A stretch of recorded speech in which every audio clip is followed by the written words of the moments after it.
This question comes to us from T, and T writes this: Dear we, do you ever feel discouraged from praying about something because you feel like you won't be able to discern God's answer either way?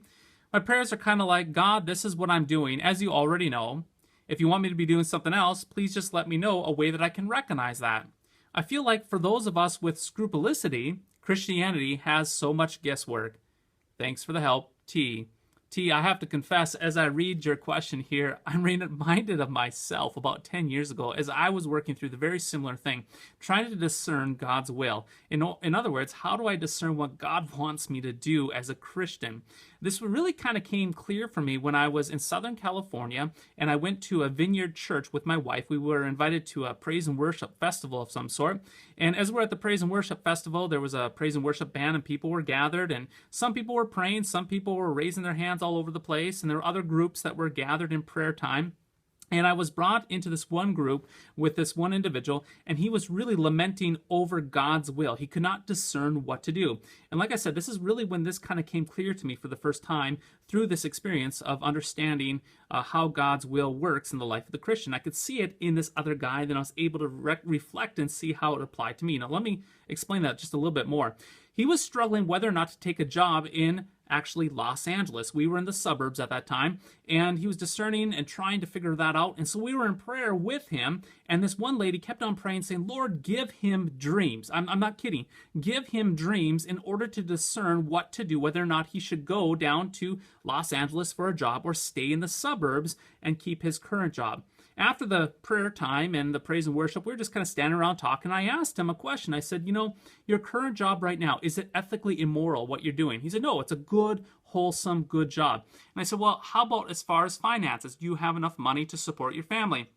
And he said, absolutely, I have enough money to support my family. And I said, now this other job, is it more money? He said, yeah, it's more money. And I said, well, do you need it? He goes, well, not really. I really don't need that extra money. And I said, well, how about the commute? How much of a commute? And he said, well, at least an hour there, an hour back. So that's equivalent to 10 to 12 to maybe up to 15 hours more away from his family. So I said, well, how does your family feel about you being away from home an extra 10 to 15 hours a week? And he said, well, it seems like right now I'm never around enough. My wife is always wishing I'd be around more. My kids miss me. I said, well, there you have it. There's your answer. It is not God's will for you to take this job. And he was just absolutely offended. It was amazing. And those around me were offended too, that I would say that bluntly. Now, here's what happened. When we look at God's will, we can see God's will as displayed in the 10 Commandments. I mean, think about that. The 10 Commandments are God's will for the life of the Christian. Also, when we look at the Catechism, we see a section called the Table of Duties. That is our vocation. That is the will of God for us in our vocational status as Christians. So how do we discern God's will in our life? We discern God's will in our life not through mystical experiences or circumstances. We discern God's will in our life through the 10 Commandments and the doctrine of vocation that we are placed in and that we live in at a particular time. So back to that guy, how did I know that was God's will? Well, he was neglecting the vocation of being a father to his children if he were to take that position down in Los Angeles. Now, things would be totally different if it was an unethical job, he didn't have enough money and so forth, but that was not the case.